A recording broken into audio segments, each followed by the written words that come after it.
बिस्मिल्लाहिर्रहमानिर्रहीम। अस्सलामुअलैकुम। हमारे चैनल कहानी हब ऑफिशियल में खुशामदीद। नाजरीन, मैं आज आपके लिए इंतहाई खौफनाक और दिलचस्प कहानी लेकर आई हूँ। लेकिन कहानी शुरू करने से पहले आपसे गुजारिश है कि अगर आपने हमारा चैनल सब्सक्राइब नहीं किया तो आप हमारे इस चैनल को सब्सक्राइब कर लीजिए और बेल आइकन को भी प्रेस कर लें ताकि हर नई आने वाली वीडियो बआसानी आप तक पहुँच सके।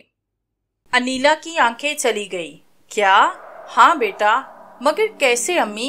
पता नहीं बेटा, बस इतना जानती हूँ कि वो सुबह सो के उठी तो उसे कुछ नजर नहीं आ रहा था। उसकी आंखें बेनूर हो चुकी थी। यकीन नहीं आता अम्मी कि ऐसा कैसे हो गया। बेटा, यकीन तो हमें भी नहीं आ रहा, मगर ये सब सच है। अब वो कभी देख ना पाएगी। डॉक्टर्स का कहना है कि किसी तेज तपश की वजह से उसकी बिनाई गई। इसके अलावा अनीला ने अभी तक कुछ नहीं बताया। अम्मी का ये इंकशाफ मुझ पे बिजली बन के गिरा कि अनीला अब कभी देख ना पाएगी।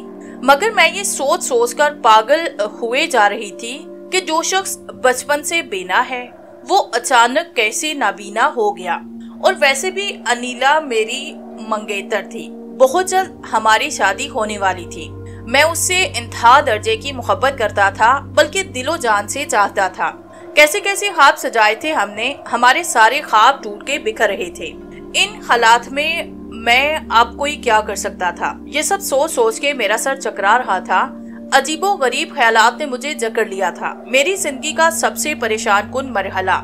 जब मेरी जिंदगी ऐसे मोड़ पे आन के खड़ी हुई तो मुझे एक ही रास्ता नजर आता है कि मैं सबसे पहले अलग थलग होके तन्हाई पसंद बन जाता हूँ और अपने गम को हल्का करने के लिए इंसानों से दूर जंगल का रुख करता हूँ। अनीला जो हुस्न की पेकर थी, मैं अपने आप को खुशनसीब समझ बैठा था कि मेरी जिंदगी की साथी है। मेरी चाहत, मेरी उल्फत, मेरा प्यार है। क्या हमारा मिलन मुमकिन होगा? क्या हम एक दूसरे से किए हुए वादे निभा पाएंगे? मेरे सब ख्वाब बिखर रहे थे। मेरी ख्वाहिशें दम तोड़ रही थी। हमने तो एक साथ जीने मरने की कस्में खाई थी, मगर ये कैसे हुआ? क्या ये इश्क का इम्तिहान है? अगर ये इश्क का इम्तिहान है तो मैं इसे अपना लूंगा। उसके गमों का मुदावा करूंगा, उसके दुख दर्द सह लूंगा, उसे वो सभी चाहते दूंगा जिनके कभी ख्वाब देखे थे।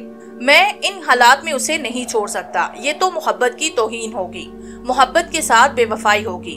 मोहब्बत इंसान से नहीं, किरदार से की जाती है।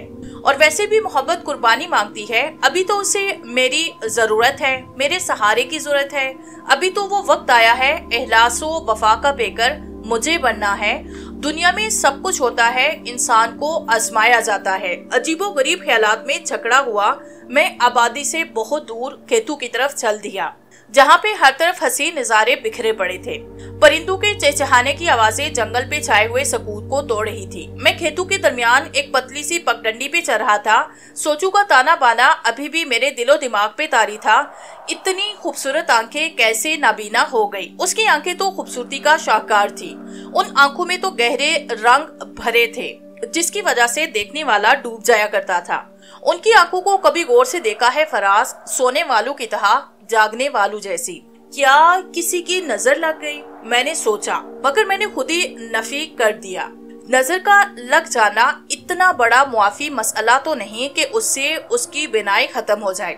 इस हद तक तो हो सकता है कि उसकी आंखों में जलन हो या फिर दर्द हो। वाकई उसकी आंखों में पुरअसरारियत थी, अजीब तपश थी। हम तो सिर्फ इतना जानते थे कि उसकी आंखें इंतहा दर्जे की खूबसूरत थी। हल्का नीला और सब्ज रंग उसकी आंखों में नुमाया रहता था। इतना तो हम जानते थे कि उसके साथ ही कई अजीबो गरीब वाकयात का मुशाहिदा भी हुआ। उस दिन मैं उसके घर जाने की टेबल पे खाना खाने में मसरूफ था। करीब ही टेबल पे पानी से भरा शीशे का गिलास रखा हुआ था और पास ही अनीला बैठी। कभी कभी खाने के दौरान मैं उसे देखता। जब भी मैं उसे देखता तो उसकी नजर मेरी तरफ होने की बजाय पानी से भरे गिलास की तरफ अटकी होती। मैंने कई बार उसे देखा, मगर उसे उसी तरह पानी के गिलास पे नजरें जमाए पाया जैसे वो पानी में कुछ तलाश कर रही है। मैंने भी यही समझा और खाने में मसरूफ रहा। मगर उस वक्त मैं उछल ही पड़ा जब गिलास कई हिस्सों में तकसीम हो चुका था और सारा पानी टेबल पे बह गया। अचानक पानी का कतरा मेरे बदन से टकराया तो मुझे ऐसे लगा कि वो कदरे गर्म है। मेरी नजर अनीला पे पड़ी तो वो अभी भी टूटे हुए गिलास को कूर रही थी। मैंने अनीला को झिझोड़ा, अनीला अनीला मेरे इस तरह अचानक हिलाने से वो चौंक गई। अपने आगे पीछे का जायजा लेने लगी, मगर इर्द गिर्द सब कुछ शांत था। जब उसकी नजर टेबल पे बिखरे पानी पे पड़ी तो मुझे बगौर देखने लगी। क्या गिलास हाथ से छूट गया था? मुझे बड़ा अजीब लगा कि उसे इल्म नहीं कि गिलास के साथ क्या बीती।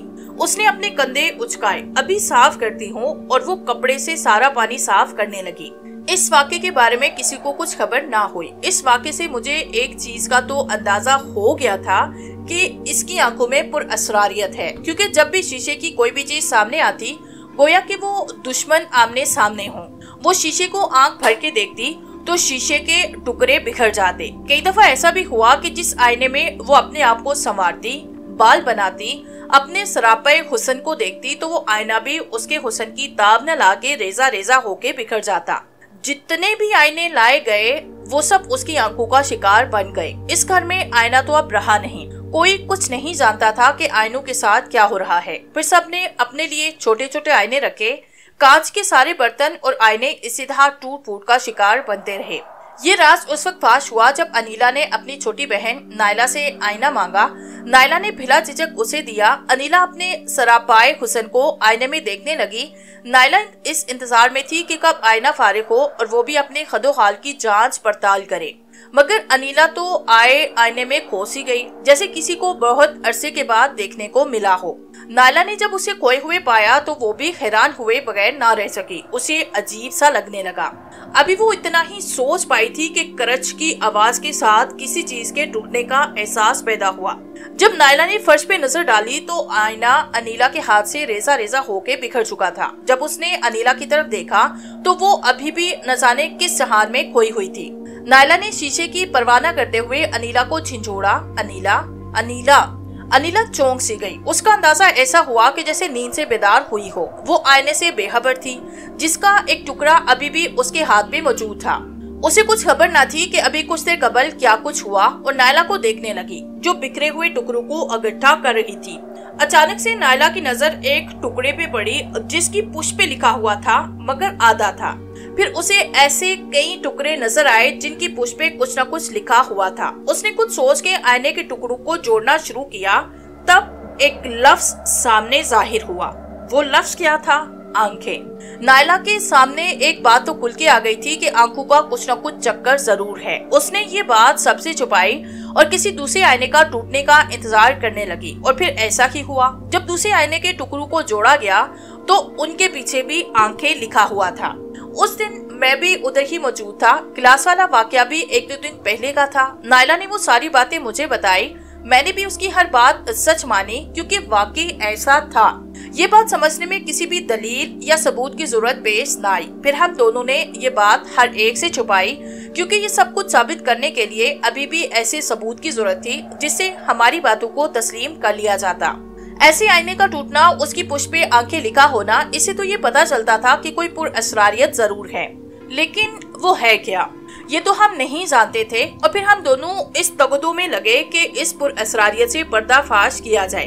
अपने अपने तौर पे हम दोनों ही सरगिर्दा थे। मैंने अक्सर अनीला से उसकी आंखों के बारे में यही सब कुछ पूछा जो गुदास था, मगर वो तो ऐसे अनजान थी जैसे उसे कुछ पता ही ना हो। मैं जब भी अनीला से बोलता कि तुम्हारी आंखें बड़ी खूबसूरत है, वो सिर्फ इतना कहती वो तो है, और मुस्कुरा के बाद टाल देती। काफी जदोजहद के बाद भी हम कोई भी सुराग लगाने में नाकाम रहे और इस तरह वक्त गुजरने लगा। मगर मेरे सर पे सवार था, किसी भी तौर में इसरार जान लेने के बगैर मुझे सुकून मैसर नहीं था। मेरी जिंदगी एक अजीब चौराहे पे खड़ी थी, एक ऐसा मोड़ जो पल पर मेरी बेचैनी में इजाफे का सबब बन रहा था। जब मेरी जिंदगी एक ऐसे मोड़ पे आन खड़ी होती तो मैं तन्हाई पसंद बन जाता हूँ, जैसा कि मैंने पहले भी कहा था, या फिर किताबों से दोस्ती कर लेता हूँ। अभी भी मैं किताबों की वर्क गर्दानी में लगा था और फिर मुझे मेरा मकसद हासिल हो गया जब वर्क गर्दानी के दौरान एक सफ़ा मेरे सामने आया जिसपे लिखा था जादुई कमालात। आगे कमालात का जिक्र था। मेरे लिए सबसे अहम काम ये था कि नजरों के जरिए गिलास तोड़ना, और ये सब मुमकिन है मैजिक के जरिए। बात काफी हद तक मेरी समझ में आ चुकी थी। क्या अनीला भी मैजिक में दिलचस्पी रखती है और क्या वो ये सब मैजिक के जरिए कर रही है? कुछ हद तक मैं मुतमिन हो चुका था और पुरअसरारियत का भूत भी मेरे सर से उतर चुका था। दिन तेजी से गुजरने लगे। इस वाक़े को कमोबेश 1 साल का अरसा बीत गया। आज मुझे ये खबर सुनने को मिली कि अनिला की आंखें चली गई और फिर मैं दिल बर्दाशा हो गए खेतू की तरफ निकल पड़ा। यही सब कुछ सोते हुए मुझे खेतू में शाम हो गई। सूरज भी अलविदा करता हुआ रुखसत होना चाहता था और फिर शाम के धुंधलके छाने लगे। मेरे सहन पे छाया हुआ गुबार भी काफी हद तक साफ हो चुका था और फिर कल अनिला के घर जाने का सोच के मैं उठ खड़ा हुआ, घर की तरफ चल पड़ा। घर पहुंचा तो हर तरफ खामोशी का राज पाया। घर का हर फर्द उदास था। मैं किसी से कुछ बोले बगैर अपने कमरे में चला गया। रात को खाना भी नहीं खाया। रात गए तक यही कुछ सोचता रहा और फिर न जाने कब नींद की देवी मुझ पे मेहरबान हो गई और मैं नींद की आगोश में चला गया। दूसरे दिन मैं अपने मामू के घर में मौजूद था। अनिला मेरी मामू जात थी। हर शख्स परेशान परेशान सा लग रहा था। मेरी खास आओ भगत ना की गई। बस रस्मन सबने मुझे खुशामदीद कहा। हर शख्स गम में डूबा हुआ था। फिर इन हालात में कौन मुझे वेलकम करता। मैं भी रस्मी अलग सले के बाद अनिला को तलाश करने लगा। घर से बाहर निकला तो वो मुझे थोड़ी दूर जामन के दरख्त के नीचे नजर आई, जो दुनिया से बेगानी ख्यालों में मुस्तरिक थी। मैं आहिस्ता आहिस्ता चलता हुआ उसके करीब पहुंचा। उसे मेरी आमद का पता ना चल सका। मैंने खुद ही अपनी मौजूदगी का एहसास दिलाया, यानी मैं खंगारने लगा तो वो आवाज सुन के चौंक से गई और अपने आसपास हाथ मारने लगी। शायद किसी अनदेखे वजूद को छूना चाहती थी। फिर अचानक बोल पड़ी, दीपक दीपक। दीपक का नाम सुन के मुझे शदीद झटका लगा। ये दीपक कहाँ से आ गया? मजीद में दीपक का नाम सुनना नहीं चाहता था, इसलिए फौरन बोल पड़ा, अनिला, मैं साहिल हूँ। मुझे ऐसे लगा कि साहिल का सुन के अनिला को कोई खुशी ना हुई थी। वो अनिला जो साहिल का सुन के शर्मा जाती थी, आज साहिल का सुन के वो खामोश बैठी थी। वो अनिला जो साहिल का सुन के उसके चेहरे पे खुशी रक्स करने लगती, आज वो साहिल का सुन के उदासी हो गई। ये वक्त ऐसी बातें सोचने का नहीं था। मैं अनिला को दिलासा देने आया था, ना कि उसके जख्मों को कुरीदने। साहिल तुम आ गए। मैं कब से तुम्हारी राहें देख रही थी। मुझसे रहा ना गया, मगर मैं बोल पड़ा, अनिला, ये दीपक, छोरा दीपक को तुम अपनी सुनाओ कैसे हो? अनिला, मैं ठीक हूँ, मगर तुम्हारे साथ ये सब कैसे हुआ? साहिल, ये सब कुदरत के खेल हैं। मेरी दुनिया के सब रंग बेनूर हो गए। देखो, आंखों से अंधी हो गई। शायद वो इमोशनल होती जा रही थी। अनिला, तुम सब्र से काम लो, सब ठीक हो जाएगा। अब मैं आ गया हूँ ना, मैं सब ठीक कर लूंगा। मैंने कदरे तसल्ली देते हुए कहा। नहीं साहिल, अब कुछ नहीं होने वाला। मैं तुम्हें पहले भी कुछ बता देना चाहती थी, मगर कुछ वजूहात की बिना पर बता न पाई। अब वो वक्त आया कि सब कुछ तुम्हें बता दिया जाए। इससे पहले मैंने किसी को कुछ नहीं बताया, शायद इसीलिए कि कोई मेरी बातों को तस्लीम नहीं करेगा। एक तुम ही तो हो जो मेरे झूठ को भी सच मान लेते हो। कब से तुम्हारी राहें तक रही हूँ कि तुम आओगे और तुम्हें असल बात बताऊंगी। असल बात? मैंने गहरे तजुस्सुस से कहा। हाँ साहिल, असल कहानी कुछ और है। वो गिलास का टूटना, आईनों का रेजा रेजा होके बिखरना, सब मेरी आंखों की वजह से था और मैं ये सब जानती थी, मगर किसी को बता के अपना मजाक उड़वाना नहीं चाहती थी। अनिला काफी हद तक सीरियस होती जा रही थी और मैं उसकी बातों को संजीदगी से सुन रहा था। साहिल, जब मैं पहली बार खेतों में गई तो वो मुझे सरसों के खेत में नजर आया। मैं नहीं जानती थी कि वो कौन है, कहाँ से आया है। वो कमोबेश मेरी ही उम्र का लगता था। उसे रंगों से मोहब्बत थी, बल्कि ये कहना दुरुस्त होगा कि उसे रंगों से इश्क था। कभी वो नीले आसमान को देखता तो कभी खूबसूरत मनाजिर में खो जाता। उसके बारे में मैं कुछ नहीं जानती थी। उस दिन उससे मेरी पहली मुलाकात थी। वो सरसों के फूलों के दरमियान एक तितली के पीछे भाग रहा था। सफेद लिबास में मलबूस वो बड़ा प्यारा लग रहा था। उसके बाल हवा के दोष पे लहरा रहे थे। उसके पीछे भाग रहा था। फिर ऐसे हुआ कि उसने तितली को पकड़ा। तितली नाजुक होती है, किसी के हाथों में आने से मसल जाती है, मगर उसने तितली को ऐसे पकड़ा कि वो अभी भी उसके हाथों में फड़फड़ा रही थी। अचानक उसकी नजर मुझ पे पड़ी। वो मुझे अपनी तरफ देखता हुआ पाके शर्मिंदा सा हुआ, शायद इसलिए कि तितलियों का पकड़ना बच्चों का काम है। और फिर शर्मिंदा से मुस्कुराहट लिए वो मेरे करीब आने लगा। एक अजनबी को अपनी तरफ आता देख के मैं सहम गई, मगर मुझे उससे खौफ नहीं आ रहा था, क्योंकि मुझे वो मासूम और भोला सा लगा। वो मेरे बड़े करीब आया, इतना करीब कि वो मेरी आंखों में झांक सकता था। फिर ऐसा भी हुआ, वो मेरी आंखों में ऐसा खोया कि खुद से भी बेगाना हो गया। पता नहीं वो मेरी आंखों में क्या तलाश कर रहा था। तितली अभी भी उसके हाथों में मौजूद थी। फिर अचानक तितली फड़फड़ाई। तितली के फड़फड़ाने से उसे अपने वजूद का एहसास हुआ। वो मेरी आंखों से निकलकर बाहर आया। मेरी आंखों में झांक के वो शर्मिंदा था, कुछ कहना चाहता था, मगर इससे पहले उसने वो रंग बरंगी तितली अपने दोनों हाथों के दरमियान कैद कर ली। उसके दोनों हाथों के दरमियान छुरी थी। तितली उसके हाथों के हिसार से बाहर निकलने के लिए मचल रही थी।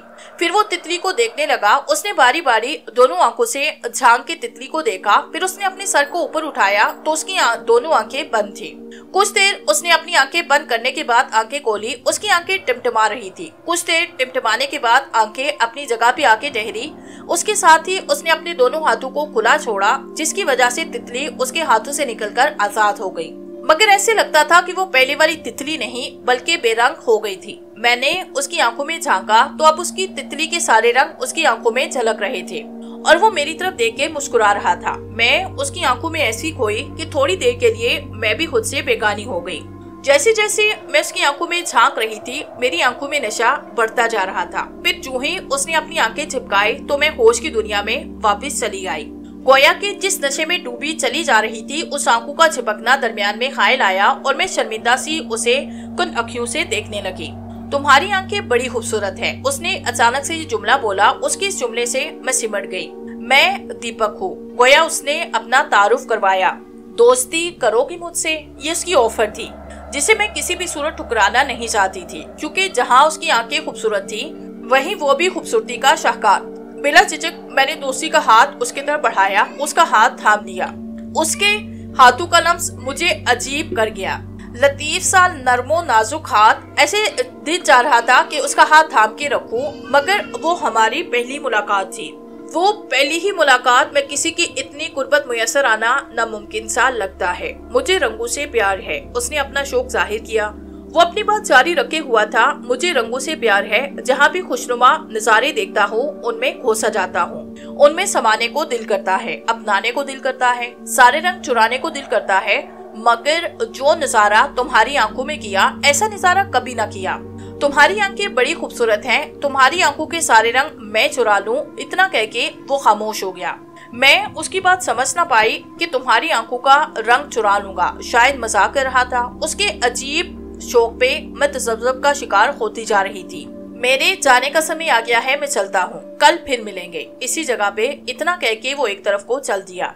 अजीब था वो, किसी को मिलना, दोस्ती की ऑफर करना और फिर सब कुछ नजरअंदाज करके एक तरफ को चल देना। ये सब कुछ बड़ा अजीब था। दिल ने चाहा कि उसे ना जाने दूं, मगर रोकने की हिम्मत नहीं थी। वो एक तरफ को जा रहा था और मैं उसे जाता हुआ देख रही थी। वो काफी दूर चला गया, मगर उसका धुंधलका अभी भी नजर आ रहा था। फिर जो ही मैंने आंखें चिपकाई तो वो आंखों से ओझल हुआ और मैं बोझल कदमों के साथ घर की तरफ चल पड़ी। मेरे दिलो दिमाग पर वही तारी था। मैं उसे भुलाए नहीं बोलती थी, बस उसी के बारे में सोचना, ख्यालों में उसी के चेहरे का तवाफ करना, उसी के लिए तड़पना मेरी आदत सी बन गई। कल फिर इसी जगह दोबारा मिलेंगे, ये सोच के दिल खुशी से झूम उठा। मगर कल में बहुत ज्यादा वक्त पड़ा है। एक एक लम्हा मुझ पे पहाड़ बन के गुजरने लगा। घर की कामकाज से दिल उकता गया। आने वाले कल का बेसब्री से इंतजार मेरी जान लेता जा रहा था।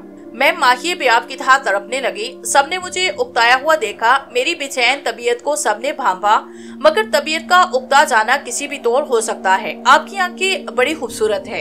एक बार फिर उसकी आवाज मेरी समाज से टकराई। मैं अपने इर्द गिर्द का अहाता करने लगी, मगर आसपास तो कुछ भी मौजूद नहीं था।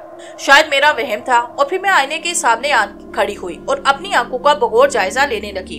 आंखों को फाड़ फाड़ के देखने लगी। वाकई मेरी आंखें खूबसूरत है। आंखों में कई रंग समा गई और फिर मैं खुद से भी शर्मा गई। अचानक किसी चीज के टूटने की आवाज ने मुझे चौंका दिया। मेरी नजर आईने पे पड़ी तो वो रेजा रेजा होके बिखर गया। मैं हैरान परेशान आईने को देख रही थी। ये सब कैसे हुआ मैं नहीं जानती थी। शायद मेरी आंखों की ताब न लाते हुए वो आईना टूट चुका था और फिर ऐसा भी होने लगा जिस चीज में भी मेरा आंख सुबरता वो चीज टूट के बिखर जाती। वो गिलास का टूटना, किसी भी आईने का सलामत न रहना, सब मेरी आंखों की वजह से था। ये सब कमाल मेरी नजरों का था। इसने खुद मुझे बताया था। जब दूसरे दिन मैं उसे मिलने गई तो वो पहले ही से जामन के दत्त के पास मौजूद था। ऐसे लगता था जैसे बेसब्री से मेरा इंतजार कर रहा हो। मुझ पे नजर पड़ते ही उसके चेहरे पे खुशी रक्स करने लगी। मैं भी उसकी मासूमियत पे मुस्कुरा दी। आ गई तुम? मैं कब से तुम्हारी राहें तक रहा था, उसने थोड़ी बेजारी से कहा और दूर खलाओं में घूरने लगा, जैसे कि वो मुझसे नाराज है। मगर वो नाराज क्यों था? ये हक तो अभी मैंने उसे दिया नहीं था। फिर क्यों नाराज था?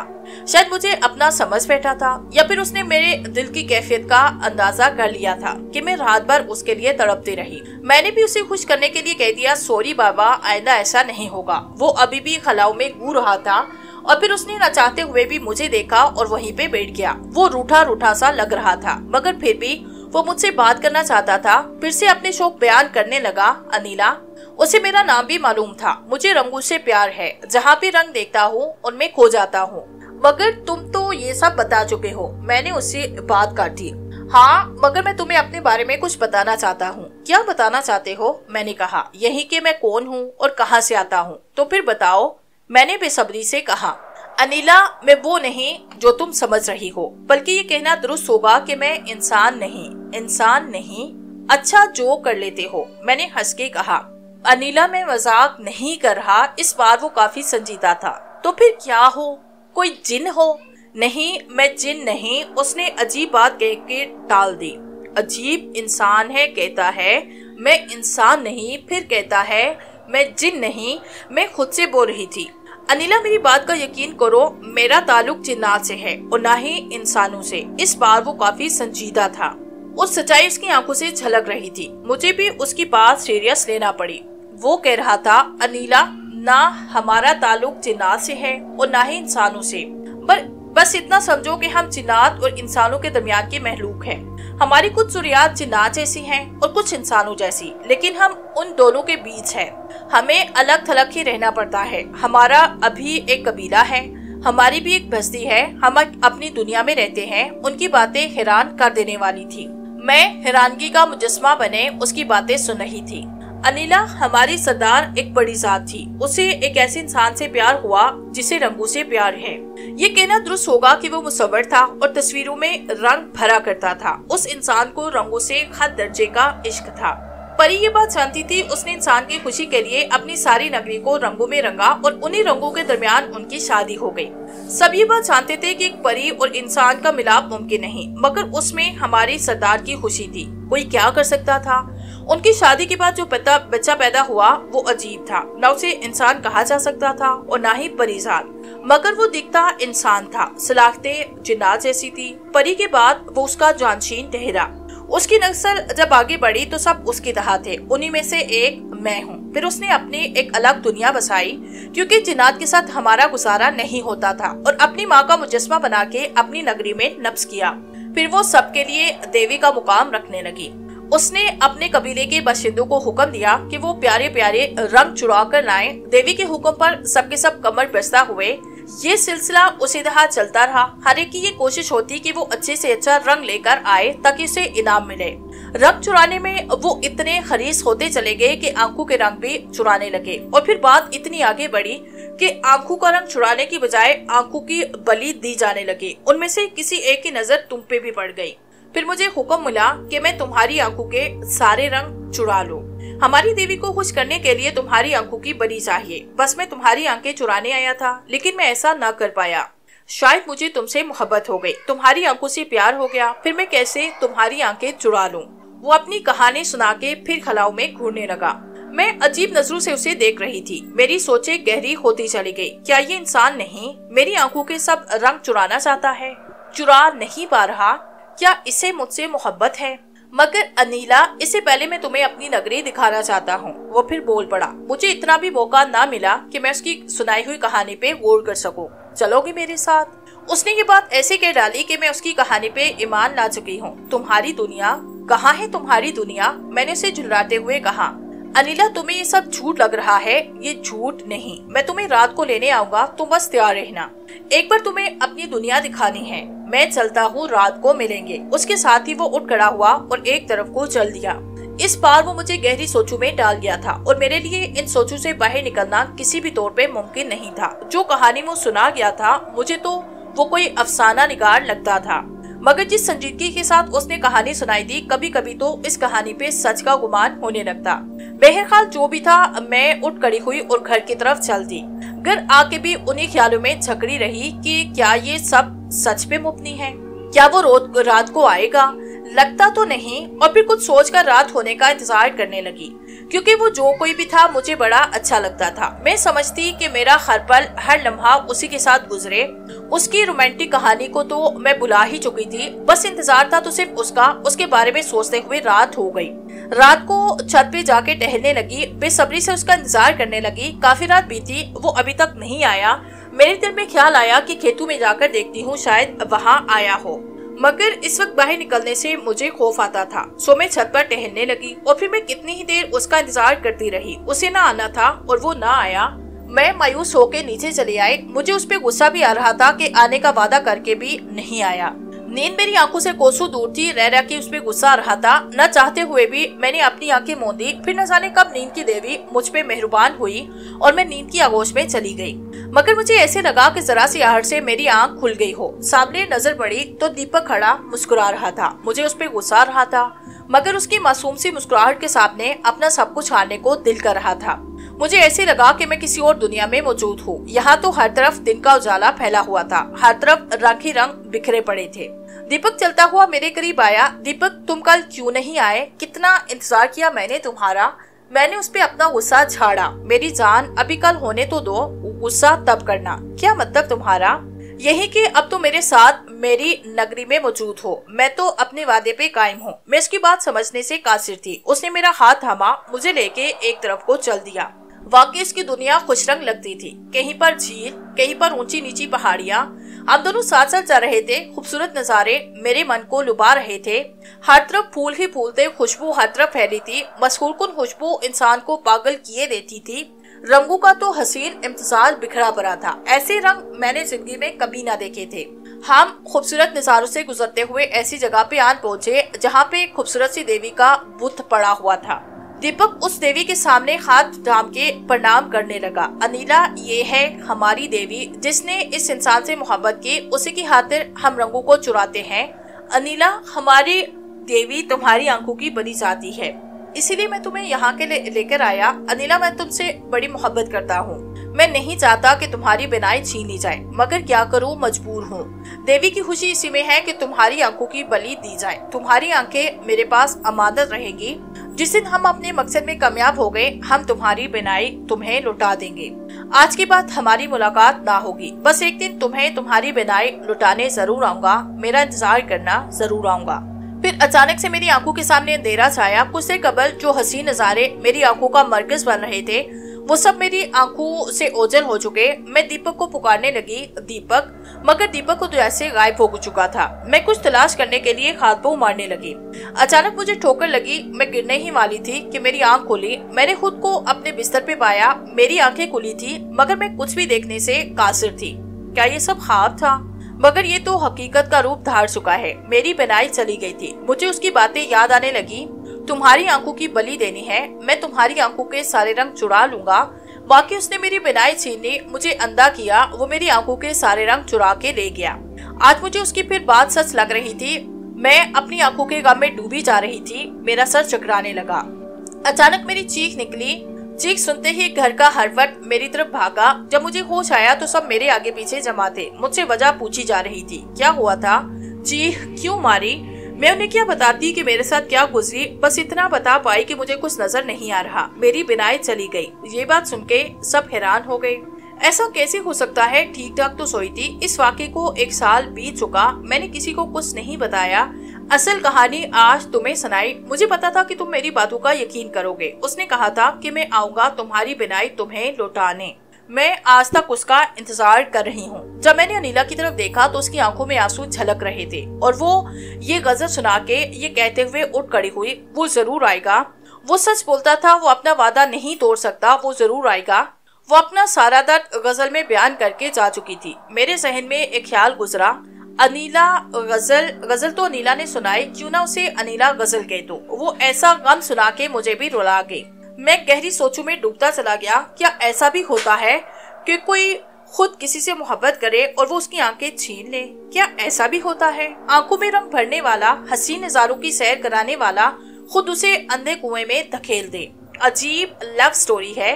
मैं वापस आऊंगा तुम्हें तुम्हारी आंखें लौटाने। इससे तो ऐसे लगता था कि वो जरूर आएगा। मोहब्बत करने वाले धोखा नहीं देते। वो वफा करते हैं, वो तो गम भी बांट लिया करते हैं। फिर गम की वजह क्यों बनेंगे, बस यही कुछ सोच के मैं खुश था और मुतमिन भी।